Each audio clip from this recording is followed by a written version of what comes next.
Buenas. Hoy vamos a ver uno de los momentos más emotivos, dramáticos, terribles, amorosos, también caleidoscópicos en muchos sentidos. Vamos a Sarajevo.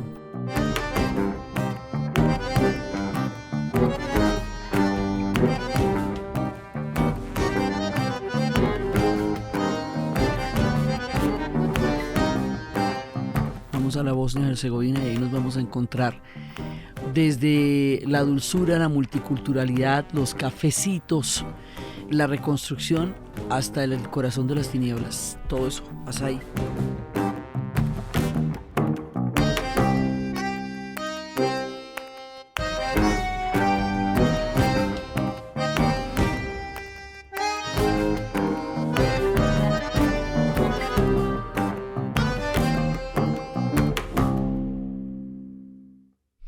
¿Cómo es que pasa eso? No llega y entonces cambia de frontera.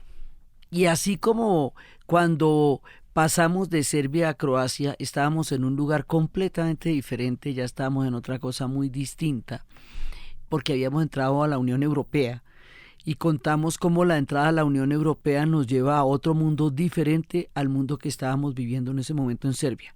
Cuando salimos de Croacia y entramos a la Bosnia-Herzegovina, que dijimos que no lo íbamos a contar en la secuencia exacta en la que se hizo el viaje, sino que en el capítulo pasado hicimos toda Croacia, toda por la costa, desde Istria hasta Dubrovnik, para que tuviéramos como una unidad de relato con todo lo que es Croacia, para luego llegar a Sarajevo y narrar la experiencia en la Bosnia-Herzegovina.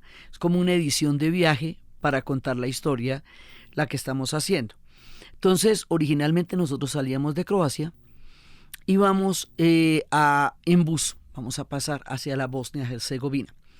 La Bosnia-Herzegovina está atravesada por un río divino, que es el río Neretva. El río Neretva es de un verde esmeralda, tan bonito, tan luminoso, y ese río, digamos, sobre ese río están una cantidad de puentes, pero uno de los puentes más importantes y más históricos ahí va a ser el puente de Mostar. Cuando nosotros estamos atravesando la Bosnia-Herzegovina, lo primero que vamos a ver es una enorme cantidad de cementerios. Tantos cementerios como en otros países hay pueblitos, que hay cementerios y cementerios. Y muchísima gente quedó enterrada acá. Y esto en unos paisajes luminosos con ese río tan bonito, tan despejado, tan bello. Y vamos a llegar al puente de Mostar. Cuando atravesamos la Bosnia-Herzegovina, eso es como si entráramos en un portal mágico. Todos los Balcanes son como fractales y cada vez que tú sales de un país o de uno de los actuales países y llegas a otro, estás en otro tiempo, en otra geografía, en otra historia, en otra dimensión, como si los Balcanes estuvieran compuestos de puertas mágicas. Cada puerta te lleva a un reino, a un imperio, a una leyenda, a una historia completamente diferente, pero que en muchos puntos comparten, o sea, historias que se conectan, pero que cada uno vivió de una manera diferente. Esto de los Balcanes y de la antigua Yugoslavia se entiende más por teoría de conjuntos que por geopolítica un poco, ¿no? O sea, hay tantas uniones e intersecciones como cuando uno siente todos esos círculos que confluyen en una teoría de conjuntos. Ellos confluyen en diferentes formas, de diferentes maneras. Entonces estamos en otro lugar completamente diferente. ¿Por qué? Porque entramos al Imperio Turco Otomano. Entonces venimos de las estelas de Hungría que vimos en Zagreb y su influencia. Venimos de la influencia italiana que vimos tan marcada en el relato de Istria y la costa del Adriático y la Dalmacia. Venimos de la profunda influencia rusa y bizantina que nos encontramos en Serbia para meternos en un punto donde estamos de lleno en el antiguo imperio turco otomano. Entonces pasamos de Europa a Turquía y estamos en la Bosnia y Herzegovina. El puente de Mostar es turco en todo sentido, en la arquitectura, en los cafecitos, en las banderas turcas que se ven ahí en una embajada que hay, en la comida, en las artesanías, porque todas las artesanías de la zona son bellísimas. Empezamos a ver mujeres con el hijab, o sea, con la pañoleta en la cabeza, mujeres musulmanas. No hemos visto ni una por ahí, no nos ha aparecido nadie para un remedio en el camino. Bueno, ahora aquí empezamos a llegar a una zona donde hay población musulmana que no nos hemos encontrado ni entre los ortodoxos, ni entre los católicos, así, ni en las basílicas, ni en las grandes abadías. Aquí no, por aquí nos vamos a encontrar todo eso, pero nos vamos a encontrar el Islam. Y nos vamos a encontrar también más adelante mezquitas.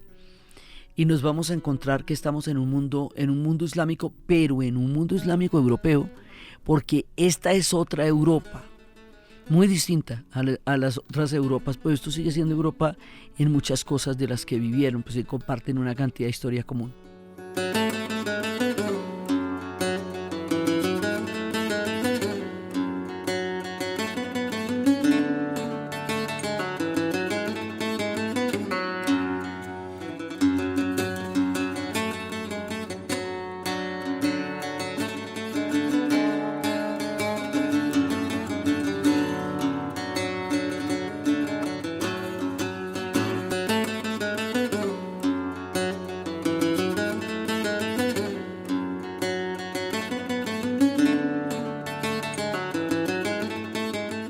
Llegamos al puente de Mostar. El puente de Mostar es divino. Hoy por hoy es un sitio turístico. Hoy por hoy es un sitio lleno de restaurantes. Es una larga caminada adoquinada la que se da uno por el puente de Mostar hasta que llega al final y luego se devuelve. Eso es todo un paseo muy bonito, pintoresco, muy bello. Bulle de restaurantes y de cafés y de gente, pues impresionantemente turístico. Es uno de los puntos más turísticos que hoy tiene la Bosnia-Herzegovina. Por ahí hay un letrerito que dice no olvidar. Ahí hay como cositas que van pasando, porque lo que nos pasa es que poco a poco la historia nos va llevando hacia lo que fue la guerra. Y poco a poco nos vamos adentrando en ese terrible relato, que son las profundas heridas que tienen ellos. Resulta que el puente de Mostar es un puente otomano sobre el río Neretva, construido en el siglo XVI. Y durante la guerra, de la que les vamos a hablar hoy, pero despacito. Primero vamos a pasear y luego les cuento la guerra. Entonces hay un momento durante la guerra en que el ejército bosnio-croata, es decir, esto no es de los serbios, esto es de los croatas, porque esto aquí todo el mundo tiene gravísimas heridas, y tanto heridas como culpas. Esto no lo hicieron los serbios, es importante anotarlo, porque muchas cosas sí las hicieron los serbios, pero esto no. Resulta que ellos volaron el puente, y volaron un puente que era el que traía toda la unión de las comunidades. Y lo volaron con la intención de destruir el paso entre los diferentes pueblos, entre las comunidades judías, las comunidades ortodoxas, las comunidades musulmanas y las comunidades cristianas. Lo volaron para sembrar el odio, lo volaron para hacer muchísimo daño y lo volaron para destruir un patrimonio de la humanidad con toda la alevosía. El personaje que voló este puente fue hallado culpable, entre otros, por los tribunales de guerra de la antigua Yugoslavia, y cuando le dieron la sentencia, ahí en La Haya se tomó un veneno y quedó muerto encima del escritorio del tribunal. Esto es unas cosas de un drama impresionante, pero uno de los crímenes que va a ocurrir en la guerra va a ser la volada de este puente. Entonces, cuando vuelan este puente, destruyen toda posibilidad literal, física, simbólica, de encuentro y de paso entre todas las comunidades que se daban cita en esta zona de la Bosnia-Herzegovina. La reconstrucción de este puente, les quiero decir que fue la locura. El puente lo volaron el 9 de noviembre de 1993 y la placa dice no olvidar 1993. La reconstrucción la van a hacer entre 1998, o sea, la orden la dieron, la ejecución la dieron en el 98, pero realmente empieza la reconstrucción entre 1999 y 2004. ¿Por qué se va a demorar 7 años la reconstrucción de este puente? Esa sola historia es una historia increíble. Porque las comunidades musulmanas no trabajan los viernes, las comunidades judías no trabajan los sábados, porque es el sábado, y las comunidades católicas no trabajan los domingos. Entonces cada fin de semana era un rollo. Porque este puente es hecho con una estructura de argamasa que conocían los otomanos, que ya no se utiliza. Entonces tocó ir a averiguar en los archivos de Turquía cómo eran las construcciones otomanas y traer planos otomanos del siglo XVI para saber cómo se reconstruye el puente. Porque además era una mujer la que estaba a la cabeza de esta reconstrucción y el machismo de las comunidades era dificilísimo para ella. Entonces había toda clase de factores en contra. Entonces trajeron ingenieros otomanos, ingenieros turcos, para que contaran cómo es que ellos tienen en la historia de la arquitectura de su imperio la construcción de los puentes para poderlos reconstruir. Entonces los ortodoxos se sentían incómodos porque otra vez habían llegado turcos. Y dicen, bueno, pero es que esto hace muchos siglos, pero estamos hablando del siglo XXI ya. Entonces se sentían incómodos porque llegaban los turcos, pero los turcos decían, pues que nosotros necesitamos estar aquí para poderles decir cómo era que se hacían los puentes. Entonces, todos los factores culturales, históricos, simbólicos, que nos demuestran la complejidad de lo que llegó a ser este conflicto, se atraviesan para que se demoren 7 años en reconstruir ese puente que volaron en ese momento del 93 y destruyeron toda la capacidad de poder volverse a articular las comunidades. Entonces, por eso la sola historia del puente de Mostar es una historia sumamente dramática. Y por eso también es como acto de guerra nos muestra cómo las guerras tienen como objetivo el odio, el daño, la destrucción del otro, y por eso son una de las actividades humanas más aterradoras y sombrías y macabras que ejercemos los seres humanos hasta que nos aprendamos la lección. Yo no sé cuándo, pero esto es una cosa impresionante.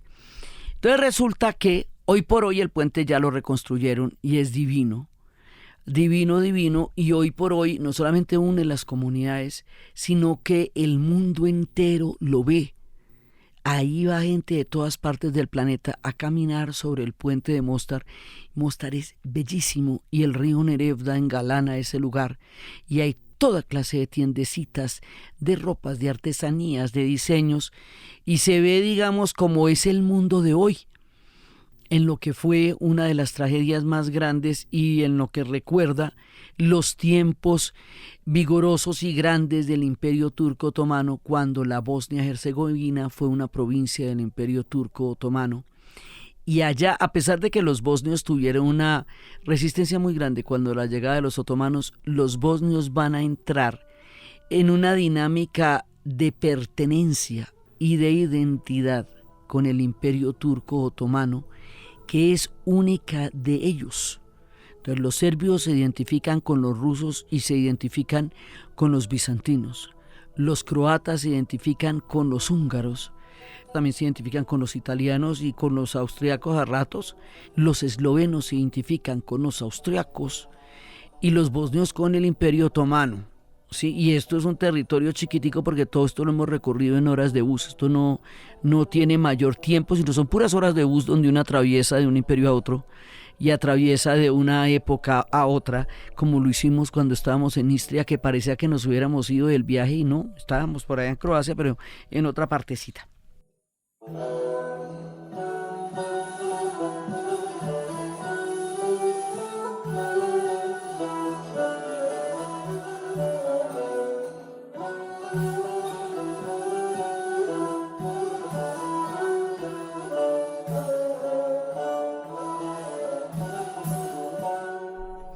Entonces, resulta que aquí nos vamos a encontrar con un país que es completamente diferente a todos los demás países. La Bosnia es totalmente distinta a nuestro relato. En la Bosnia hay una comunidad que se llaman los Bogomiles o Bogomilios. Eso traduce los queridos por Dios. Es una comunidad de fieles religiosos que se distanciaron de las creencias tradicionales cristianas que había en los Balcanes del siglo X. También son eslavos, también llegaron con la gran migración, pero ellos no van a ser, no se van a mantener dentro del cristianismo hegemónico o generalizado. No, particularmente un poco como los cátaros, que los cátaros también tuvieron una manera muy diferente de relacionarse con las creencias del cristianismo, lo que para ellos fue una cosa gravísima después. Y resulta que ellos, cuando la Bosnia fue conquistada por los otomanos entre 1380 y 1590, los bosnios van a aceptar ser parte del Imperio Otomano, hasta que la aceptación del Imperio Otomano se va a volver también un rasgo de identidad de la Bosnia, en una gran medida porque determina mucho su historia. Ellos se van a convertir al Islam, ¿sí? Se van a volver musulmanes porque los turcos otomanos son musulmanes. Ellos se convirtieron al Islam después de que conquistaron Constantinopla y la llamaron Estambul, y se volvieron sunitas y adoptaron todo el bagaje de la civilización árabe y lo convirtieron en toda la fuerza de la civilización del Imperio Otomano.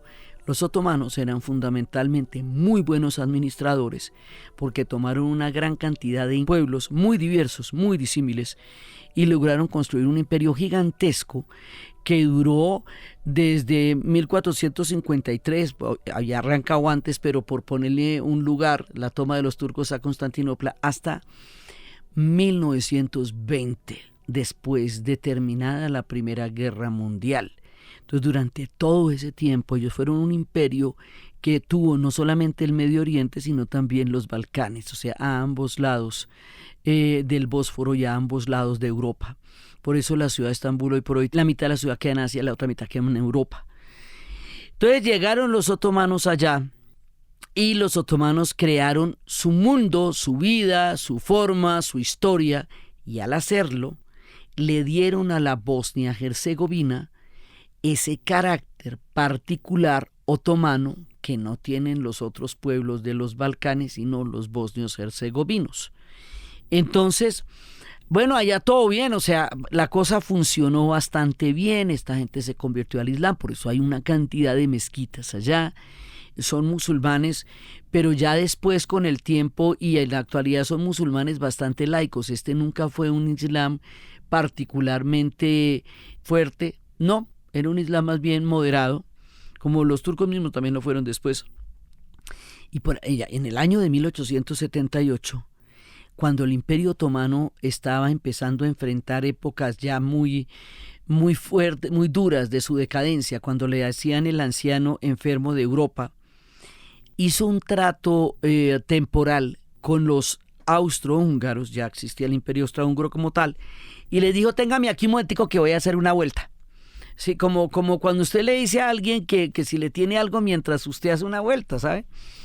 Era una situación temporal, era una situación transitoria. Entonces le dieron como una especie de comandato a la Bosnia-Herzegovina, al Imperio Austrohúngaro, temporalmente, mientras ellos resolvían un poco de problemas de los muchísimos que tenían en ese momento en el imperio. Pero esto era una cosa perfectamente temporal. Pues ¿cómo le parece que los austrohúngaros se anexaron la Bosnia-Herzegovina en 1908 común y corriente? O sea, si no me lo das cogido, lo tengo. Oye, pero ¿cómo así? Si este trato que habíamos hecho era un trato perfectamente transitorio y en ningún momento nosotros estuvimos hablando de una anexión, ni siquiera de una cesión de territorio. Estábamos hablando de una especie de tenencia, no es un protectorado, porque un protectorado tiene una condición muchísimo más permanente en el tiempo. Era una situación de emergencia transitoria y los austrohúngaros aprovecharon la papaya que llamamos nosotros aquí en Colombia, a aprovechar una oportunidad cuando se presenta de manera fácil y sucinta, y ¡suiz! Se metieron la Bosnia-Herzegovina. Y esto no le cayó bien ni a los turcos, ni a los bosnios herzegovinos, ni siquiera a los ortodoxos, ¿sabe? Los ortodoxos también dijeron, no, pero si nosotros estamos bien parchados aquí, tampoco, no queremos. Entonces, esto fue en un momento un territorio tapón entre los dos imperios. Primero fue de uno y es de uno, pero después se lo llevaron los Augsburgo, y eso ¿sabe cómo se va a traducir? Eso se va a traducir en una arquitectura. Ahorita que lleguemos a Sarajevo les cuento, en que hay una cuadra otomana totalmente turca con su mezquita, con la famosa torre, y uno sigue caminando unos pocos metros en un solo bulevar, en una misma avenida, y luego le aparece la arquitectura austrohúngara, así a poquitos metros, y sigue caminando y aparece ya la arquitectura bosnia, y estamos en una misma avenida, en un mismo bulevar, que no es ni mucho menos muy grande.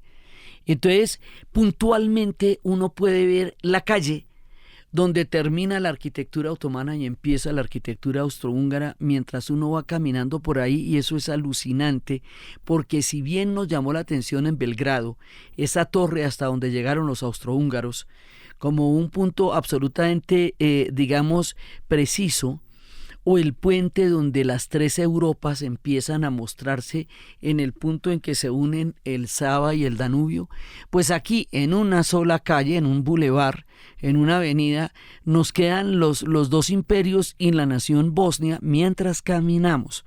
Y la arquitectura es radicalmente diferente, porque la gran mezquita queda en la zona otomana de Sarajevo.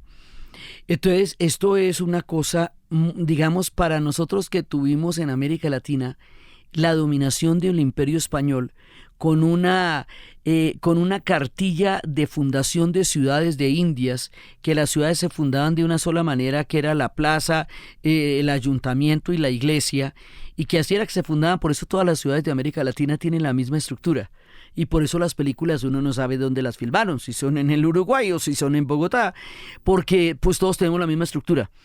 Entonces nosotros que tenemos una única manera de concebir las ciudades, que es la fundación de las Indias, que fue como se hizo en un imperio tan grande como fue el español acá, pues quedamos locos caminando por allá y viendo cómo los imperios se suceden unos a otros a partir de esa cafetería y en la esquina donde están vendiendo esos helados, que entre otras cosas son impresionantes los helados de todos los Balcanes, todos unos heladitos más deliciosos, porque esta gente está llena de delicias y de exquisiteces, porque los pueblos son también eso.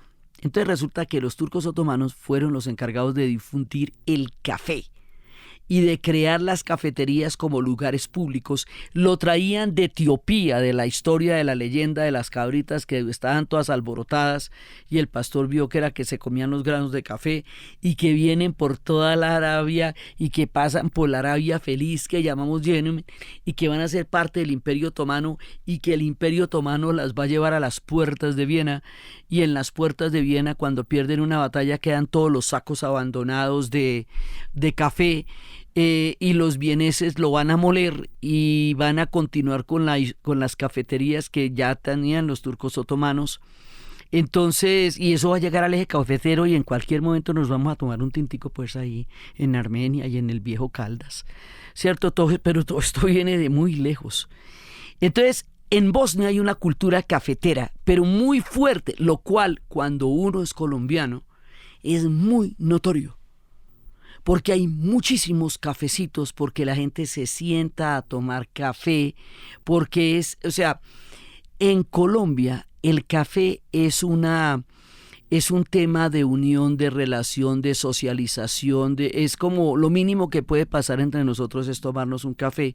Cuando alguien no te ofreció nada, no te ofreció ni un tinto, como le decimos nosotros aquí al café, que eso ya es, mejor dicho, la miseria mera. Entonces, esa cultura cafetera tan arraigada en la cultura colombiana, que es de donde estamos contando este relato, la encuentra uno en la Bosnia y la encuentra uno en Sarajevo, y es digamos como una una especie de concordancia cultural, estando tan lejos nosotros, tomándonos un tintico, como llamamos al café nosotros, en la Bosnia-Herzegovina, en cualquiera de los cafecitos de Sarajevo, que además son unos pocillos hechos de cobre, con una manijita muy bella, y es una forma de hacer el café. Pero lo que es interesante es la relación social que ellos tienen con el café, que es la misma relación social que nosotros tenemos con el café. Y eso nos da una afinidad cultural bien chévere con ellos.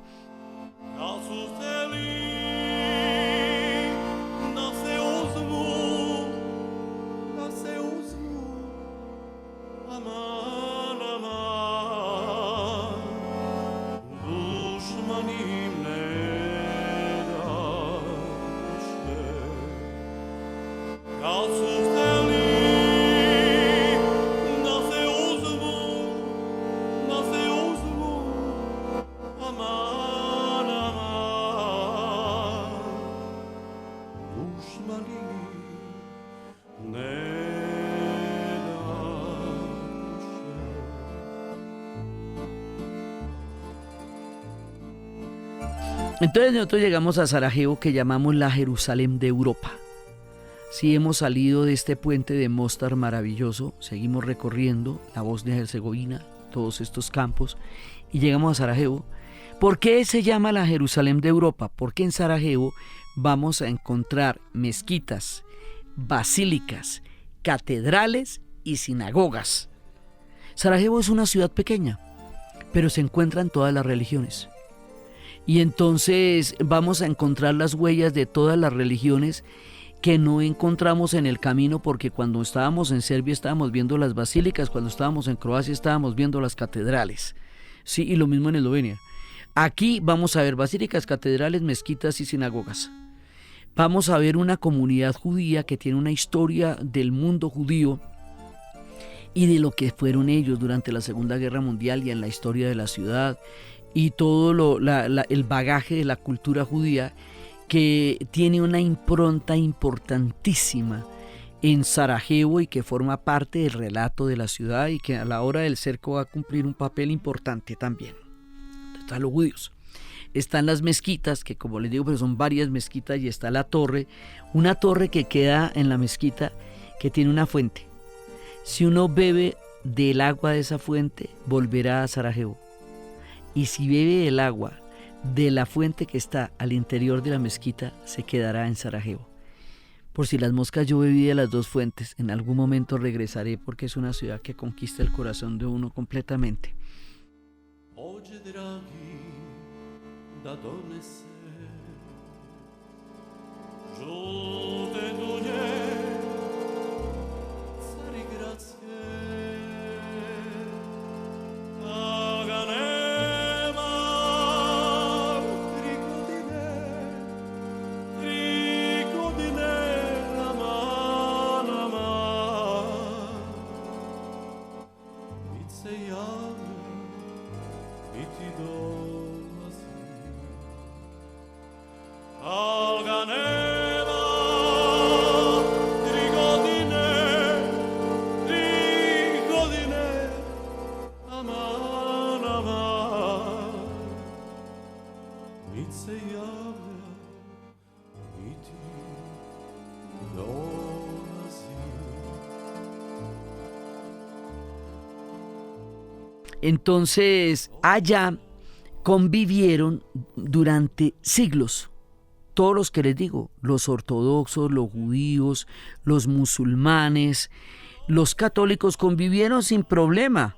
Y además porque la tragedia también de todo esto fue que durante la antigua Yugoslavia convivieron durante 48 años sin problema, y antes de la Yugoslavia de Tito, cuando era el reino de la Yugoslavia fundado después de la Primera Guerra Mundial, pues también convivían. O sea, ellos es mucho más lo que han convivido que lo que se han enfrentado. Pero cuando la guerra llegó, arrasó con todo eso. Pero uno ve las huellas de la fraternidad de estos pueblos. Sarajevo tiene una apuesta, que es una apuesta muy importante. Sarajevo apuesta y ha entregado todo por ello, por la multiculturalidad. Es decir, la riqueza de Sarajevo es encontrarse entre varias comunidades, a diferencia de lo que en ese momento fue el proyecto serbio o el proyecto croata, que eran proyectos únicos de una etnia y de una historia. Aquí el proyecto es la comunidad, y el que hoy Sarajevo sea una ciudad multicultural es un triunfo histórico impresionante, porque todas las fuerzas más terribles se conjugaron para que así no fuera, incluyendo una limpieza étnica de proporciones que manchan la conciencia humana del final del mismo siglo donde hubo 2 guerras mundiales. Entonces uno aquí se encuentra con una cantidad de historia. El hotel donde nosotros estábamos quedaba a pocos metros del puente latino, que fue el puente donde se cometió el atentado contra el archiduque, que fue el que dio origen a la Primera Guerra Mundial. Y ahí está la placa, que ahí cayó el archiduque. Y es un puente sobre un río hermoso, un río, digamos, caudaloso, precioso, con una arquitectura europea, en una ciudad que es muy bella. Entonces, del hotel, si se mueve hacia el puente, se encuentra con la Primera Guerra Mundial, porque ahí pasó todo. Pero si del hotel te vas para atrás, te vas a encontrar con unos barecitos lo más de chéveres, porque Sarajevo tiene mucha vida nocturna y tiene mucho swing. Y si te mueves unas cuadras, te vas a encontrar con el bulevar donde están los austrohúngaros, los otomanos y los bosnios, ¿sí? Y ahí ese bulevar termina en una gigantesca catedral. O sea, míreme todo lo que les estoy contando en una ciudad chiquitica, porque es una ciudad pequeña. Entonces, aquí vamos a diferenciar los bosnios de los bosniacos, porque todo esto se va a tener que entender. Resulta que bosnio es aquel que haya nacido en el territorio que se conoce como la Bosnia-Herzegovina. El que nació allá puede haber sido de una etnia serbia, o puede haber sido de una etnia croata, o puede haber sido de la etnia bosnia. O sea, todos ellos nacieron en ese territorio que llamamos Bosnia-Herzegovina, ya sean serbios de origen serbio-croata o bosniaco mismo. Los bosniacos son los que llamamos la etnia relacionada con el mundo musulmán. Todos son eslavos, ¿sabe? Todos son eslavos. Los mismos eslavos del sur que bajaron de Rusia, ¿qué día? Esos. Pero pues es la manera como ellos se diferencian. Estas diferencias no tenían ninguna importancia hasta que estas diferencias se van a volver exageradas a un punto tal que los va a llevar a la tragedia. Ese puente latino está sobre el río Miliaja. Es un río muy bonito y todo esto está pasando allá. Entonces aquí hay gente de origen serbio. A estos de los de origen serbio los vamos a llamar serbio-bosnios. Es decir, personas nacidas en la Bosnia-Herzegovina, pero que vienen de una nacionalidad serbia. Otros que son croatas, que nacieron en Bosnia. A estos los vamos a llamar bosnio-croatas.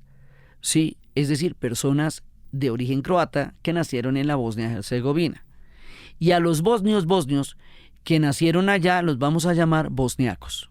Todo el mundo nació en el territorio de la Bosnia-Herzegovina, pero unos vienen de un parche y otros vienen del otro. Yo siempre hacía como la analogía en Colombia, como si se fueran un poco de santanderianos a vivir a Antioquia y se fueran otros antioqueños a vivir a Santander. Las identidades históricas no se pierden ahí, pero estos se van a llamar enclaves. Los enclaves son los resultados de las diferentes reparticiones que cada uno de estos pueblos ha tenido según los diferentes imperios. Y eso hace que población de un lado continúe en el otro. O sea, estos serbio-bosnios están directamente unidos a la nación serbia y los serbio-croatas están directamente unidos a la nación croata, y los bosníacos pues ahí están y son de allá, ¿sí? Entonces ahí uno se va a encontrar con una ciudad que además tiene mucho estilo, y se va a encontrar con unas vitrinas en las cuales hay hijabs, o sea, los pañuelos, no el velo, sino los pañuelos fosforescentes con unos colores absolutamente impresionantes. Hay una moda Islam pop, podríamos decirlo, porque es que son súper coloridos y súper fosforescentes y son como parecerían más skaters, pero siguen siendo musulmanes. Sí, porque son muy modernos también. Y también hay unos lugares donde uno se mete como en una especie de cafetería, pero no, es en un lugar donde se fuma narguila, donde se toma café, donde las mujeres se van a dar encuentros para conversar toda la tarde y reírse, donde van a estar los hombres también conversando. Un lugar donde uno está en el corazón de Turquía. Y la sensación de sentirse en Turquía todo el tiempo es particularmente notoria cuando llevamos harto rato en Europa, paseando por entre los países de la Unión Europea y de golpe estamos en Turquía sin habernos salido de Europa, ¿ve? Esa sensación es muy curiosa y esa tarde en ese cafecito fumando la narguila, con ellos contándonos porque son súper sociables, súper queridos, son muy amables. Muy, muy amables.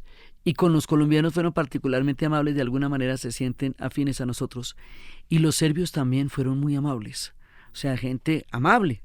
Pues los bosnios son cálidos, cálidos, cálidos, cálidos. Entonces nosotros que somos como tan sociables y como tan conversadores, hicimos miguísimas con ellos.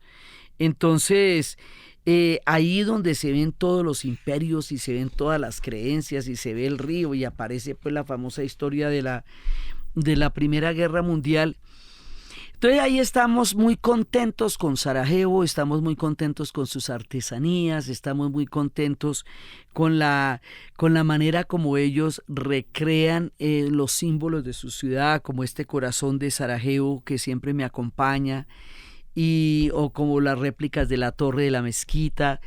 Esta ciudad hermosa, esta ciudad amable, esta ciudad dulce, esta ciudad nocturna con esta cantidad de lugares bellos, y ahí vamos a tener una guía particularmente empática y con un relato muy fuerte de lo que es Sarajevo.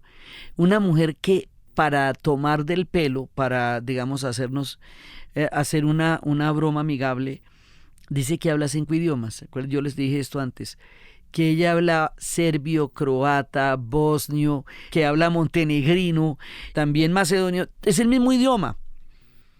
Todo el mundo habla serbio-croata, pero cuando se disolvió la antigua Yugoslavia, cada uno llama a su idioma solamente con el nombre de su país. Entonces los serbios ya no hablan serbio-croata, sino serbio.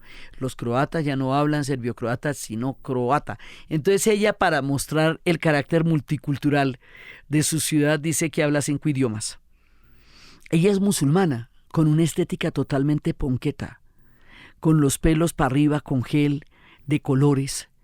Y ella es musulmana, su familia es musulmana.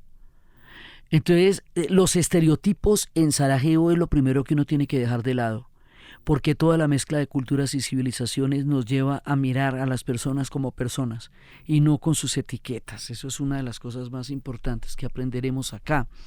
Ella contaba que después ya la llevaron muy chiquita, de manera pequeña durante la guerra, y estando afuera con su madre en otro país europeo, murió su abuelo. No murió asesinado, sino que murió durante la guerra, y él era un gran patriarca de la mezquita. Y cuando estaba en Europa, le dijeron que ellos no podían hacerle una ceremonia musulmana porque no era una tierra de musulmanes, pero que le podían ofrecer una misa católica. Y era su manera de acompañarlas en el dolor. Y ellas aceptaron la misa católica con la gratitud y con el fervor de quienes estaban intentando acompañarlas en el dolor. Esto para decirles que el tema de las religiones allá es tan relativo como llegó a convertirse en un tema de guerra, pero ellos no lo viven así, ellos no lo sienten así.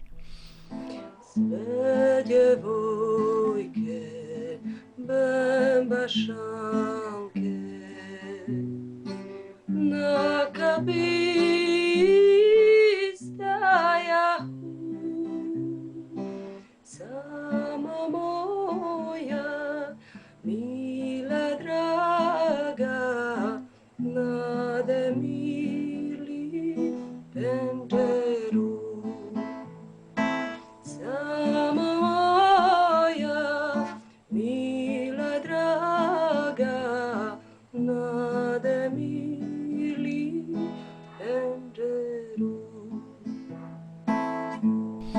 Entonces, bueno, estábamos todos contentos y felices con el grupo, felices con el viaje, con los viajeros, y de pronto la visita de la mañana termina en el Museo de la Matanza de Srebrenica. Y cuando entramos al Museo de la Matanza de Srebrenica, esto duele. Y duele de verdad. Hay dos puntos de dolor extremo en Sarajevo: el Museo de la Matanza de Srebrenica y los túneles. Los túneles que fueron los que habilitaron durante el cerco de Sarajevo, que fue cuando esta ciudad estuvo sitiada durante 6 años. Y estuvo sitiada con, digamos, todo alrededor, y con francotiradores, y vivió las cosas más terribles. Y Sarajevo es como Medellín.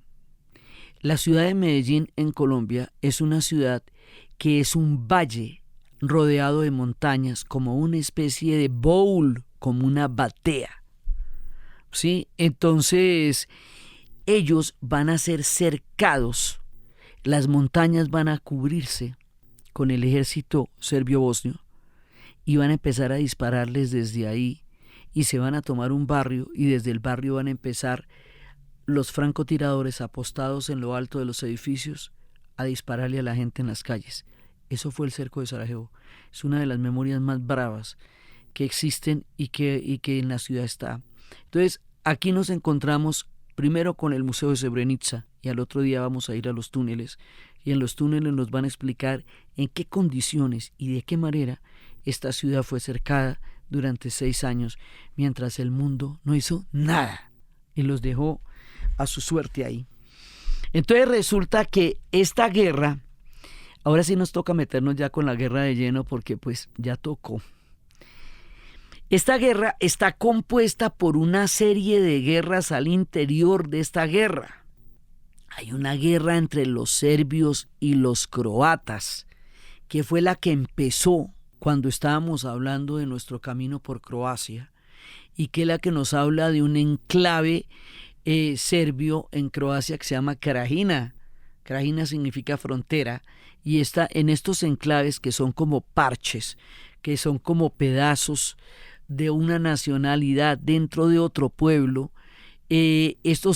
Todos estos enclaves van a convertirse en escenarios de guerra durante todo este sistema de guerras que significó la desintegración de la Yugoslavia. Entonces hay un tema entre serbios y croatas. Entonces vamos al orden de las cosas. Pero va a haber otro tema entre serbios y croatas contra los bosnios herzegovinos. Esto los tocaron todos a la vez. Entonces, primero pasa que se independiza Eslovenia, que la reconoce Alemania, y que rápidamente, en cuestión de meses, Eslovenia entra a formar parte de la historia de Europa, de la que siempre fue parte. Luego pasa que se independiza Macedonia del Norte. Eso estaba bastante más abajo. Los griegos dicen: no, ustedes no se pueden llamar Macedonia porque nosotros somos los macedonios, porque Alejandro es de acá, y ellos dicen: pero también es de acá, y por eso tenemos unas estatuas del tamaño de los edificios más grandes del mundo. Y así, una de las estatuas, es que es una locura, las estatuas que usted ve en Skopje, capital de Macedonia, donde está Alejandro y Olimpia la mamá y Filipo el papá. Entonces, bueno, hay toda una disputa total. Ellos se van a llamar oficialmente Macedonia del Norte para distinguirse de la Macedonia como región griega, pero Alejandro estaba en el mismo parche, y esa diferencia no existía en el mundo helénico en esa época. Total, se independiza Macedonia, pero eso es otra vuelta. O sea, no entra dentro de la situación de guerra que va a producirse. Luego se independiza Croacia, como ya lo dijimos cuando estábamos en Croacia. Bueno, eso ya no era tan expedito como había sido las otras independencias, porque ahí hay población serbia. Entonces la población serbia, la que les contaba la vez pasada, que se va a sentir insegura y no va a estar de acuerdo con la independencia de Croacia, por lo que fue el Estado Ustaše y por lo que hubo matanzas enormes de serbios durante la Segunda Guerra Mundial. Entonces ahí hay una guerra entre serbios y croatas. Ok, es la primera parte. Y luego, cuando se independiza la Bosnia-Herzegovina, y lo hace a partir de un referéndum ¿sí? En el momento del referéndum, que es el 29 de febrero de 1992, referéndum de independencia de la Bosnia-Herzegovina, en ese momento se prende el polvorín, porque los serbios atacan para impedir que haya una independencia de un territorio donde hay 1.600.000 serbios, a los que llamamos serbio-bosnios, y porque los croatas también van a atacar, porque ellos también tienen una enorme población allá. Y hay un momento en que los serbios y los croatas tenían debajo de la mesa un acuerdo en el cual se iban a repartir la Bosnia-Herzegovina y la iban a desaparecer como tal. Digamos, ellos tenían intenciones de anexarse cada uno la Bosnia-Herzegovina, y eso se llama el acuerdo de Karađorđevo.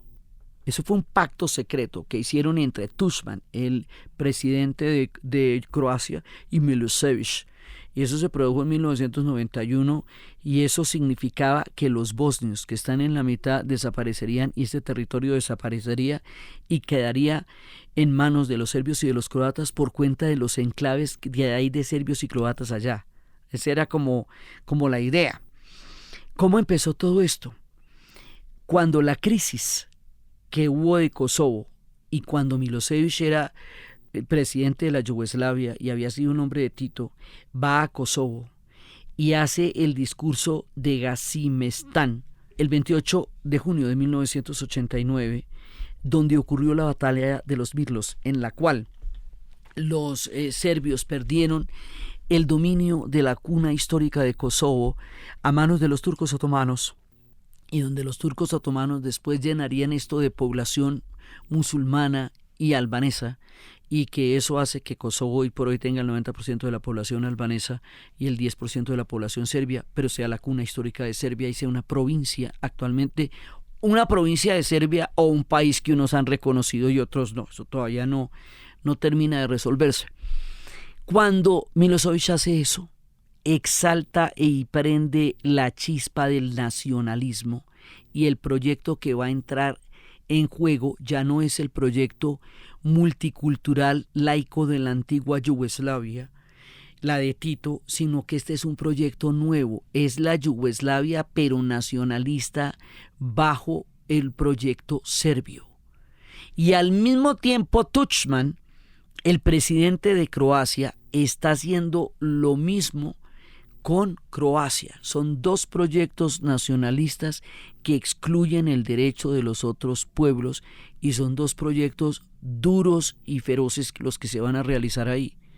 Entonces, Milošević exalta el nacionalismo con la palabra nunca más, pequeño kosovar, haciendo alusión a la venganza o a la recuperación o al irredentismo del relato serbio sobre lo que fue Kosovo, su cuna histórica, y los croatas hacen otro tanto.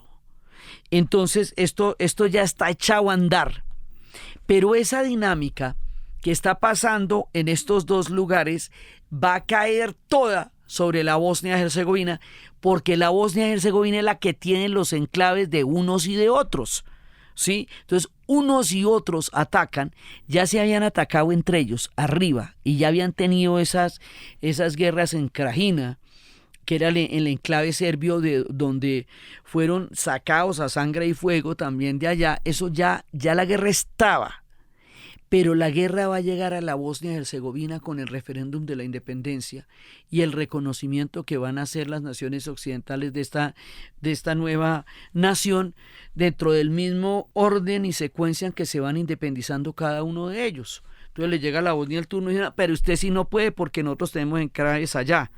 Esto va a hacer que todo el mundo vaya a llegar allá y que empiece la guerra. La antigua Yugoslavia, como contamos, se disolvió, y al disolverse vamos a llamar Yugoslavia solamente a Serbia y Montenegro durante una buena parte, y la otra, la de las 6 naciones, es la que llamamos la antigua Yugoslavia o the former Yugoslavia. Aquí en la Bosnia-Herzegovina tenemos un 44% de bosnios musulmanes.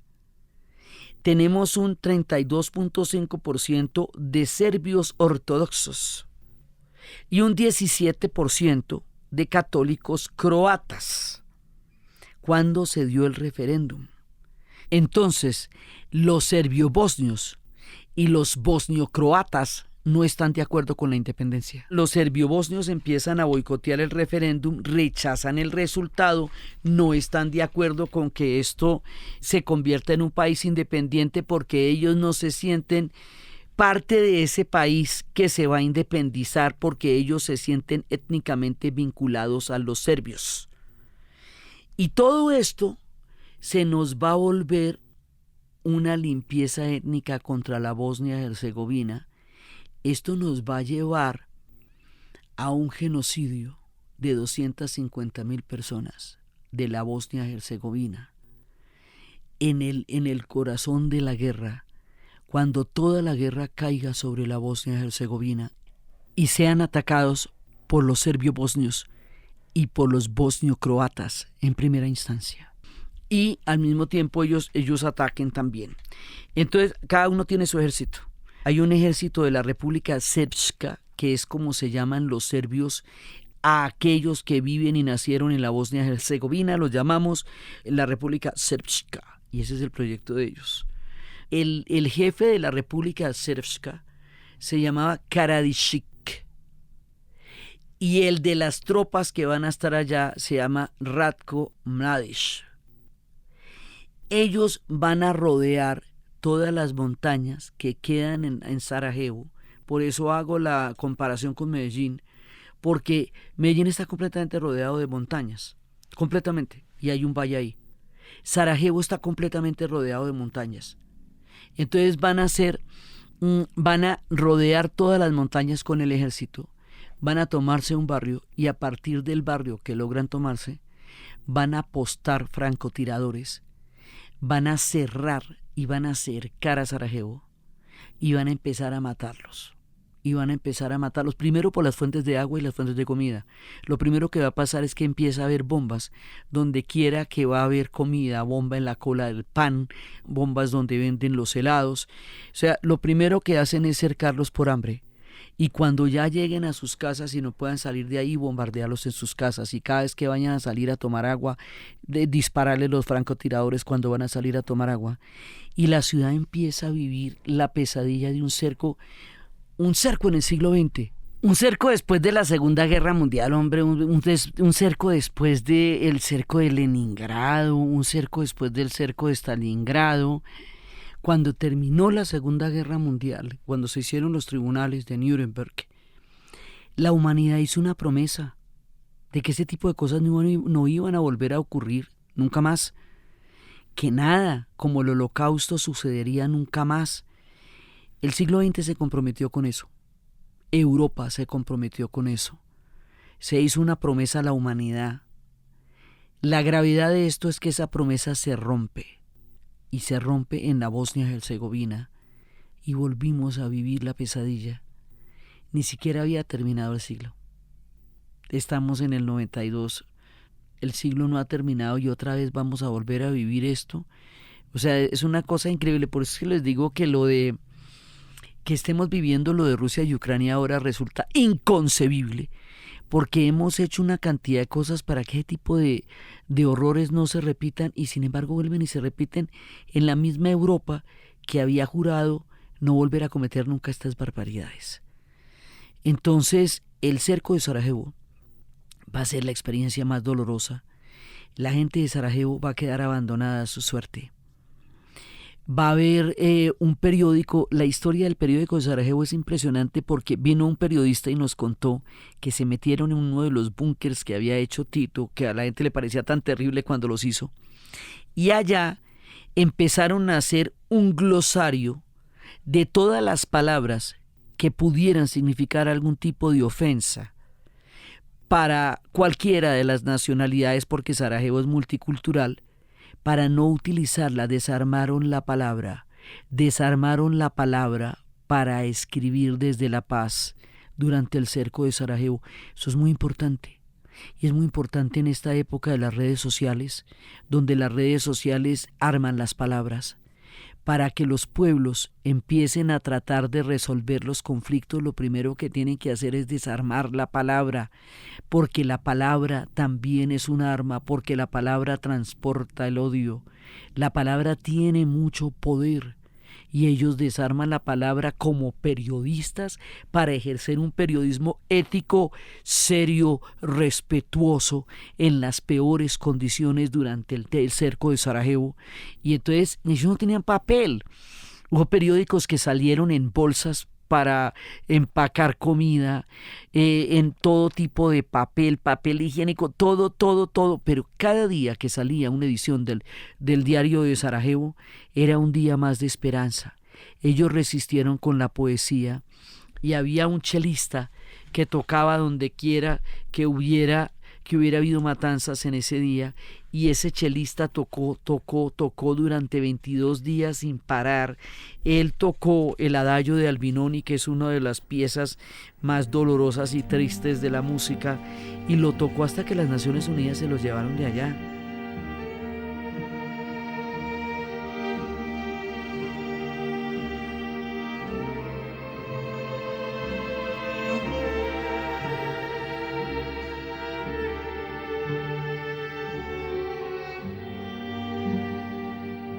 Tocaba y el mundo veía, pero el mundo no hacía nada, ¿sabe? Nada. O sea, ¿qué quiere decir esto? Que a diferencia del Holocausto, que cada vez son más débiles y más insostenibles los argumentos de que el mundo no sabía lo que estaba pasando en los campos de concentración. Esto está pasando delante de todos nosotros y se está viendo por televisión y todo el mundo lo está viendo. Y nadie puede alegar que eso no lo sabía porque esto pasaba en las noticias, pero nadie hizo nada. 6 años los dejaron morir, 6 años frente a las cámaras. Solamente Goitisolo y Pérez Reverte escribían y hablaban de Sarajevo. Entonces esta gente se empieza a desesperar y empiezan a decir, ¿cómo hacemos para que el mundo sepa que estamos viviendo este cerco? Entonces hacen un reinado de belleza, Oli, para elegir a mi Sarajevo, a ver si teniendo un reinado de belleza el mundo los miraba. No, tampoco resultó. Llamaron a Bono de YouTube. Entonces Bono, todo bonito, dijo, no, yo voy y les hago un concierto. No, porque no ve que hay francotiradores, cogen y lo matan a usted y a toda la gente que lo vaya a ver tocar. Háganos una canción y de todas maneras con su prestigio una canción nos va a poder servir. Ellos hacen todas las maromas para que el mundo vea lo que está pasando y el mundo no lo ve. Entonces ellos sienten una diferencia entre la tragedia ucraniana, solidarizándose por completo con el sufrimiento de estos pueblos ahorita, y es que ellos dicen no nos sentimos comparables porque a Ucrania el mundo la apoya y todo el mundo está pendiente de ella y a nosotros nadie nos apoyó. Ellos sienten el abandono como uno de los dolores más grandes, aparte de la guerra misma. Sentirse solos en el mundo, solos en el cerco de Sarajevo.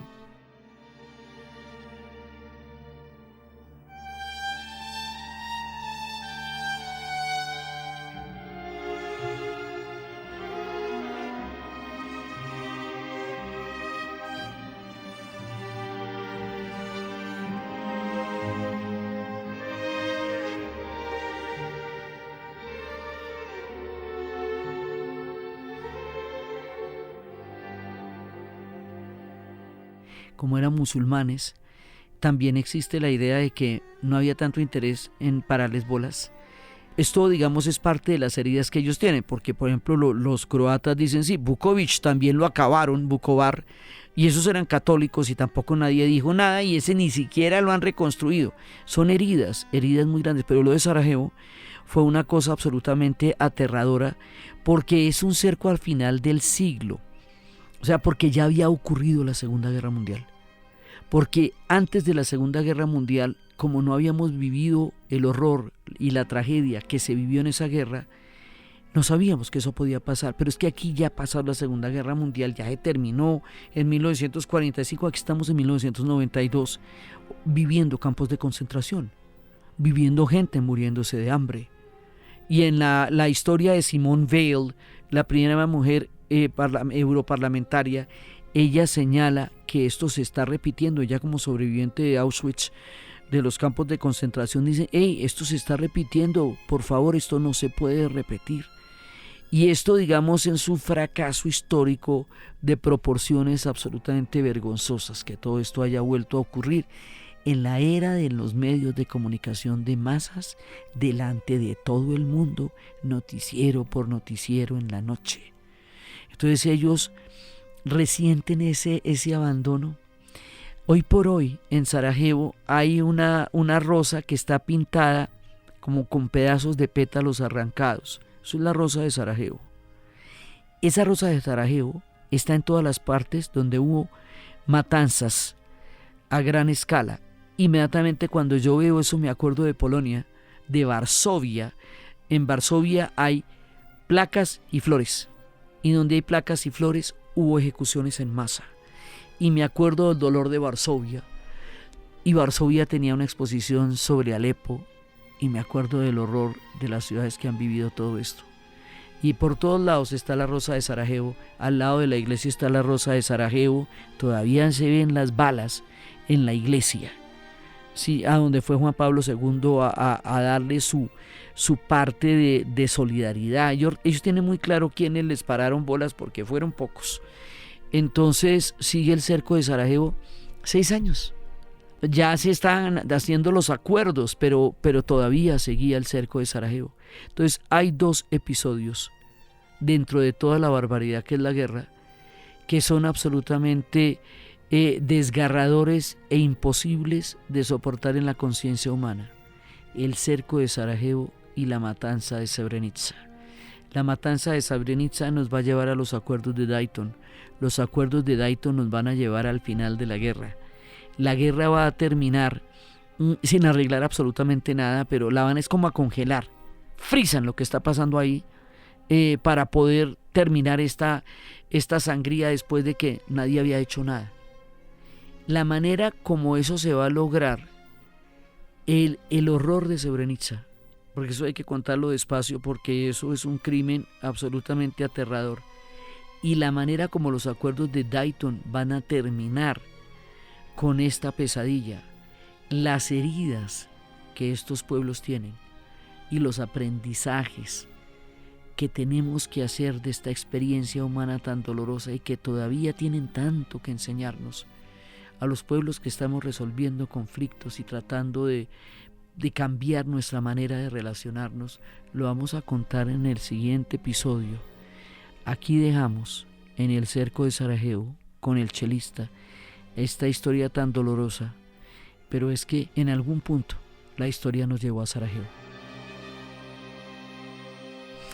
Entonces, desde la belleza del río Neretva, desde los Bugomiles, desde el puente de Mostar, desde los campos de la Bosnia-Herzegovina, desde la rosa de Sarajevo, desde las historias de los cruces de caminos, desde la ciudad donde se encuentran todas las culturas, desde el puente donde empezó la Primera Guerra Mundial y desde el portal entre la historia y los pueblos que es Sarajevo, en la narración de Diana Uribe. Y para ustedes feliz día, cualquiera que ese día sea.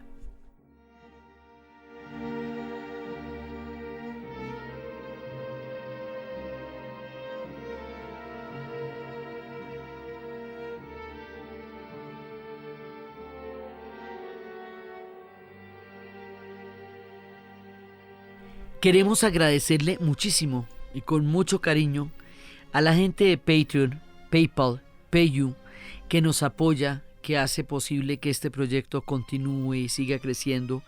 Y queremos contarles que si nos quieren seguir apoyando, lo hagan a través de la página dianauribe.fm. Muchas gracias siempre.